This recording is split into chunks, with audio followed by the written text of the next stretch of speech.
Assalamu alaikum, football Roshigon. Wow. Mia Sarvia? No!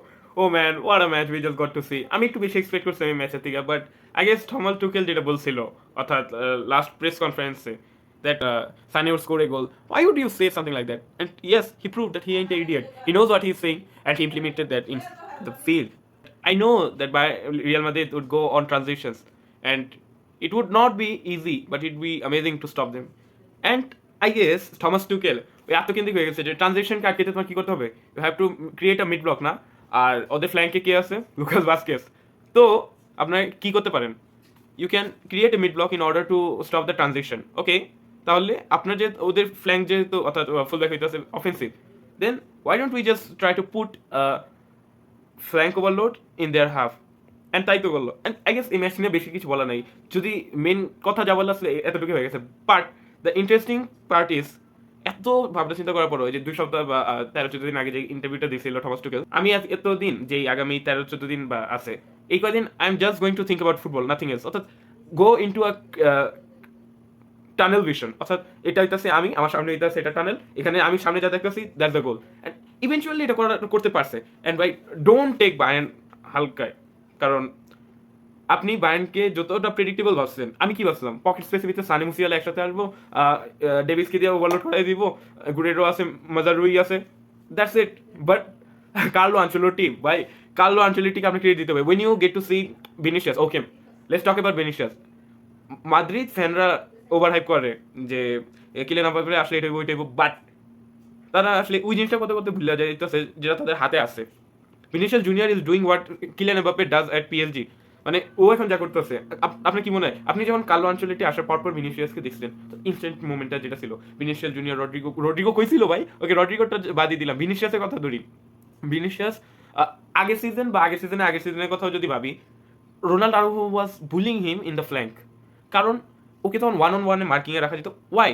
কারণ predictable হয়ে গেছিল একটু ফ্ল্যাঙ্ক থেকে একটা ফ্লেয়ারলি খেলা প্লেয়ার। ওকে, ঠিক আছে, দেন আপনার কি কি করতে হবে, ওকে যদি আটকানোর জন্য একটা defensive full back one on one specialist ডিফেন্ডারকে খেলাতে হবে, রাইট? তো Carlo Ancelotti thought that okay man, you are being too non suspicious to them, এত স্পয়েল হওয়ার দরকার নেই, just play on centre forward. Boom, ও যেটা করতেছে, ওকে মার্ক করতে কিম মিন জে, উফ, Kim Min-jae is considered as one of Asia's greatest defenders of all time, and Kim Min-jae got owned by Vinicius Junior. Okay, আর যে interesting part, Rodrigo গোসকে আগের সিজনে যখন লালিগা জিতলো, লালিগা জিতার কয়েকদিন আগে আর কি, যখন বার্সেলোনার উইনিং টার্মটা চলতেছে, তখন জার্নালিস্ট একটা প্রেস কনফারেন্সে জিজ্ঞেস করে দ্যাট রড্রিগোর পজিশনটা কি, কোথাও খেলা ফেলবে ইন ফ্রন্ট লাইন। ঠিক আছে, লেফট মিড খেলতেছে, লেফট উইং খেলতেছে, রাইট মিড খেলতেছে, রাইট উইং খেলতেছে, সেন্টার ফরওয়ার্ড খেলতেছে, সাপোর্টিং স্ট্রাইকে খেলতেছে। That's the type of versatility that each and every royal club demands from you. And এখন যে কথাটাতে আসি, মিস্টার স্নাইপার টনি ক্রুস, মো বয়। ব্যান্ড ফ্যানদের জন্য এই জিনিসটা কিছুটা কষ্টে দেখতে পারে। আর কষ্টের থেকে বেশি একটু অ্যাংরিনেসটা ছিল, কারণ যখন নাকি টনি ক্রুজ ইউসিএল ফাইনাল যখন জিতে বাইরের এগেনস্ট ডটমন্ডের এগেনস্টে, তখন নাকি কি বলা হয়েছিল যে we are not going to upper your salary, যেখানে গোরেস্কা আই গেস তখন এতটা এস্টাবলিশড হয় নাই, তো ওদের তো ওই অর্থাৎ লাহাম তাদের বেতন অত্যাধিক বেশি। And Toni Kroos was offered from Madrid and he joined Madrid. তো আজকের ম্যাচে যখন নাকি when Toni Kroos was going to take that corner, you could hear the whistles, and এই জিনিসটা আসলে you're playing against the biggest club of your country, your ex club. He showed the passion and he showed the professionalism, no, unlike Dembele. Okay, ওইটা তো আলাদাই কথা। Zinedine Zidane যখন বলছিল একটা ইন্টারভিউতে যে what Barca does with 40 passes, Toni Kroos does it with 1. And আজকে ম্যাচে তো এটাই দেখতে পারলাম। কিভাবে দেখালে লিভাই, it reminded me kind of the pass that Lionel Messi gave to Molina. So yeah, এই ম্যাচটাতে আসলে ওরকম কথা বলার মতো তেমন কিছু নাই, but let's get dive into the tactical board. Real Madrid went on a 4-4-2, regular formation, regular players, just কারভাহালের সাসপেনশনের কারণে Vazquez and Nacho join the defence line, যেখানে চমিনিকে ফালানো হয়েছিল মিডফিল্ডে। And Bayern Munich went for a 4-2-3-1, যেখানে একটা সুন্দর রোটেশন দেখতে পাচ্ছি আমরা এখানে, কিম মুলার এবং মুসিয়ালার মধ্যে। এই ফরমেশনটা অনেকবার ডায়মন্ডে যেতেছিল, which we get to see like that. And এভাবে তো এইখানে বাস্কেস অ্যান্ড মেন্ডি দুই ফুল ব্যাকদেরকে মেন্ডিকে আর বাস্কেসকে ওভারল্যাপ করে দেওয়া হয়েছে ওয়াইল মিনি was joining the defence line, কারণ হ্যারিকেন ডেফিনেটলি পকেট স্পেসে এসে পড়বো মুলারের সাথে এইভাবে। তো এখানে you obviously can't defend one on one king against Harry Kane. So এই জন্য চুয়ামিনিকে কী করতেছিল, বক্সে অ্যারাইভেলে কিছুটা আগে অ্যান্টিটেনে এসে খেলতেছিল। And when Lucas Vazquez was overlapping, এখানে একটা কার্ভি ব্যাকফোর তৈরি করতেছিল বালবার্দে উইথ দ্য বল। যখন নাকি মেন্ডি এবং বালবার্দেকে ওভারল্যাপ করার সুযোগ দেওয়ার জন্য তখন ক্রুজ এবং বালবার্দে ফুল ব্যাক এরিয়াটা কভার করতো তাকে তাদের অ্যাকচুয়াল ফুল ব্যাকরা ওভারল্যাপ করতে পারে। আজকে ম্যাচে বিনিকে বল ক্যারি করার জন্য অনেক ডিপে আসতে হইতেছিল, বিকজ মেন্ডিকে সিট ব্যাক করার, মেন্ডিকে দেখে রাখতে হইতেছিল মুসিয়ালাকে, কারণ ওয়েন ইউ হ্যাভ লেভন সানে অ্যান্ড মুসিয়ালা, এখন যদি আপনার তাদেরকে তাদের প্রেফারেবল পজিশনে খেলতে দেন তাহলে একটা রাইট ফুটেড প্লেয়ার রাইট ফ্ল্যাঙ্কে পেয়ে যাবে, একটা লেফট ফুটেড প্লেয়ার লেফট ফ্ল্যাঙ্কে পেয়ে যাবে। তো দ্যাটস ওয়াই মুসিয়ালাকে একটু রাইট সাইড ধরে খেলতে, যদি এটা ম্যাটার করে না, কারণ দুইজনের পকেটে আসতেছিল। তো মুসিয়ালা যখন নাকি ইনভার্ট এরিয়া থেকে ওয়াইড যেতেছো তখন মেন্ডিকে ধরে রাখতে হইতেছো। সো বিনিকে বল ক্যারি করার জন্য ডিপ আসতে হইতেছো। তো ডিপ আসতে হলে কাজ কি, গোরেস্কা অ্যান্ড লাইমার তারা হইতেছে অপোনেন্ট ফ্ল্যাঙ্কে, অবভিয়াসলি দ্যার শাটলার্স, তো that suppose to do that. তো লাইমার ওয়ান অন ওয়ান যাইতেছো বিনির সাথে, যেটা এক্সপেক্ট করছিলাম যে হয়তো কিমিক করবে, বাট না, কিমিক ওয়াজ ম্যাড ওভারলোডিং। ইনভার্ট করেনি কিন্তু ফার্স্ট হাফে, যে আমি প্রেডিক্ট করছিলাম যে হয়তো আমরা দেখতে পারবো যে কিমিক ব্রায়ানের ডিরেক্ট বিল্ড আপগুলোতে ইনভার্ট করে ফেলবো। একটা জিনিস দেখে বুঝতে পারলাম যে ব্রায়ান ফার্স্ট হাফ থেকে ট্রাই করতেছিল তাহলে রাইট ফ্ল্যাঙ্কে অ্যাটাক করার, কারণ কি, কারণ অবভিয়াসলি রড্রিগোরে আপনি নিয়ে আসতেছেন লেফট সাইডে, এবং সো এই জন্য জুড বেলিংহামকেও ফ্রিলি ডিফেন্ড করতে হইতেছে এই এরিয়াটাতে অফ দ্য বল। কিন্তু যদিও উইথ দ্য বলে সেন্ট্রাল আসতেছিল জুড বেলিংহাম, তো বাস্কেস উপরে যায় এবং বালবার্দেকে এখানে মুলার বা মুসিয়ালাকে মার করতে আসতে হতো, কারণ obviously Musiala was playing on the free role. Harry Kane was not the target man for Bayern Munich, it was Leroy Sane, because obviously যে থমাস টুকেল চাইতেছিল বায়ার্ন নিজেদের ফ্ল্যাঙ্কটাকে ওভারলোড করে রিয়ালে অ্যাটাক করার। ফার্স্ট হাফটাতে কেন মুলারকে ডেড মনে হইতেছিল, because Muller is more of A space investigator, মানে রম টার্নার, রাইট? তো পকেট স্পেসে যখন নাকি মুসিয়ালা এবং সানে আসতেছে তখন ইন বিহাইন্ড রাইন কে মারবো, হ্যারিকেন। তো ওই সময়গুলোতে মুলারকে দেখা যেতেছিল, বাট ফার্স্ট হাফে ক্রুজ এবং মেন্ডি এই সাইডটা অর্থাৎ লেফট রাইট সাইডটা এত ভালোভাবে কভার দিতেছিল that they couldn't go on. Bayern was playing on high press first হাফে, কারণ যদি আপনি খেয়াল করে থাকেন যে তাদের বল উইনিং টেন্ডেন্সিটা এত বেশি ছিল যে তারা এত ডিরেক্ট অ্যাপ্রোচে যেতেছিল যে ফার্স্ট হাফের প্রথম 15 মিনিটে 4টা বক্সের ভিতর শট নিতে পারছিল বায়ার্ন মিউনিক। এখন টনি ক্রুজ গোলে অ্যাসিস্ট কীভাবে দিল, যখন নাকি শাটল হিসেবে খেলতেছে তখন গোরেস্কা এবং লাইমার বল উইন করার পর কিন্তু এখানে এই স্পেসটাতে আসতো, তো তাদেরকে আসলে মার্ক করার জন্য টনি ক্রুজকে বিভিন্নবার এই দোনো ফ্ল্যাঙ্কে যাইতে হইতেছিল। তো ওয়েন টনি ক্রুজ ওয়াজ দেয়ার, এখানে কিমিনজের অনেক বড় একটা ভুল আছে, কিমিনজের লিটারালি ভূত বানানো হয়েছে এই ম্যাচটাতে।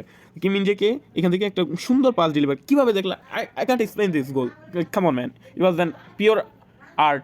রিয়াল মাদ্রিদকে এই ম্যাচেও দেখা গেছে যে তারা সিটব্যাক করতেছে, তো they let Bayern play, and without the ball তারা হাই প্রেস করতেছিল না। হয়তো ম্যাচের লাস্টে 10 মিনিট আমরা দেখতে পাচ্ছি কিছুটা, কারণ তখন মডরিচ এসে পড়ছিল।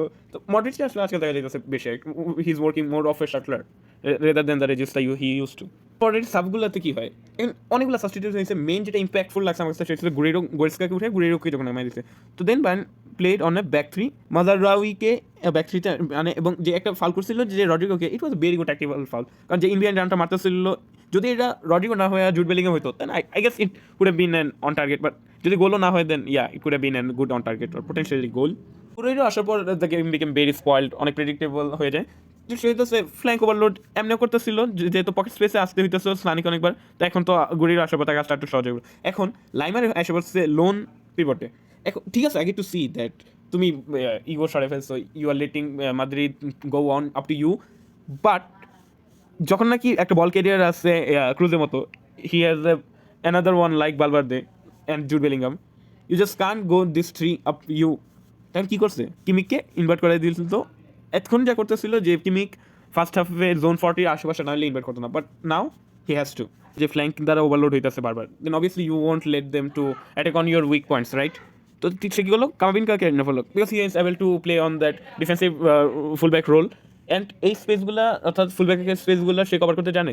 তো he went one on one against Kimmich Musiala numerous times in this game. সাবস্টিটিউটগুলো যেগুলো আলটিমেটলি ততটা হয়নি, বিকজ গেম এতক্ষণে অনেকটা আনচলিটি মাথায় ঢুকে গেছে that he has to defend his wide spaces, and যার কারণে জুড বেলিংহামকে এখানে আসতে হইতেছে বারবার, তো দুইটা স্পেসে এইভাবে, সামথিং লাইক দ্যাট।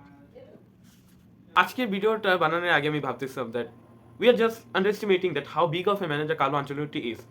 4টা চ্যাম্পিয়ন্স লিগ, এরপরে বুন্ডেসলিগা জয় বায়ার্নের সাথে, এসি মিলানের সাথে সিরিয়া জয়, এরপর প্রিমিয়ার লিগ জিতছে, লা লিগা জিতছে, and PSG সাথে লিগা কি what does he lack to be on the table which the same Mourinho Pep Guardiola wants?